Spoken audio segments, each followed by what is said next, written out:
Queen SP గారు comment చేశారు, గురుగారు ఇంట్లో పూజ రూమ్ లో బల్లి కనిపిస్తుంది, అలా దేవుడి ఫోటోల మీద వెళ్తూ ఉంది, అలా ఉంటే ఏమన్నా దోషమా చెప్పండి గురుగారు. గురుగారు కొంచెం 7 శనివారాల పూజ గురించి కొంచెం అర్థమయ్యేలా చెప్పండి గురుగారు, చాలా డౌట్స్ ఉన్నాయి, ప్రసాదాలు ఏమేమి చేయాలి, ఇంకా భార్యాభర్తలు కలిసిన దుప్పట్టు తీసేయాలనే డౌట్స్ చెప్పండి అని అన్నారు. మీకు ఏమేమి డౌట్స్ ఉన్నాయో శనివారాల గురించి అదొక ప్రత్యేక వీడియో చేద్దాము, మనం తప్పకుండా చేసి పెడతాను నేను. ప్రస్తుతానికి ఇంట్లో పూజలో బల్లి కనపడితే పోయేదేముంది, బల్లి కనపడంలో అంటే కొద్దిగా నీట్గా ఇల్లు శుభ్రంగా లేకపోతే బల్లులు వస్తాయి లోపలికి. ఇల్లు శుభ్రంగా ఉంటే బల్లులు రావుగా. మా ఇంట్లో ఎందుకు బల్లి కనపడదు, ఎప్పుడో కానీ కనపడదు మాకు, ఎందుకంటే ప్రతినిత్యము శుభ్రంగా ఉండాలి, ఇంట్లో బూజు దులుపుకోవాలి. క్రిమి కీటకాల ఇంట్లోకి బల్లులు వస్తాయి, ఎలకలు ఉంటే పిల్లులు వస్తాయి, డస్ట్ ఉంటే బొద్దింకలు వస్తాయి, డస్ట్ ఉంటే నల్లులు వస్తాయి. కాబట్టి ఇవన్నీ విషయాలు తెలుసుకొని మనం అడగడం ఎందుకమ్మా, ఇల్లు శుభ్రంగా ఉంచే ప్రయత్నం చేయండి.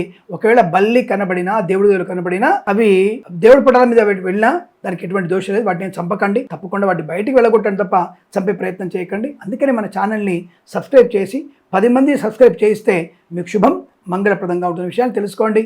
శుభమస్తు. ప్రేమతో మీ కిరణ్ శర్మ. ఈ శనివార వ్రతం గురించి తప్పకుండా మరొక పూర్తి వీడియో చేసి మీ ముందు వస్తున్నాను. అంతవరకు సెలవు. నమస్కారం.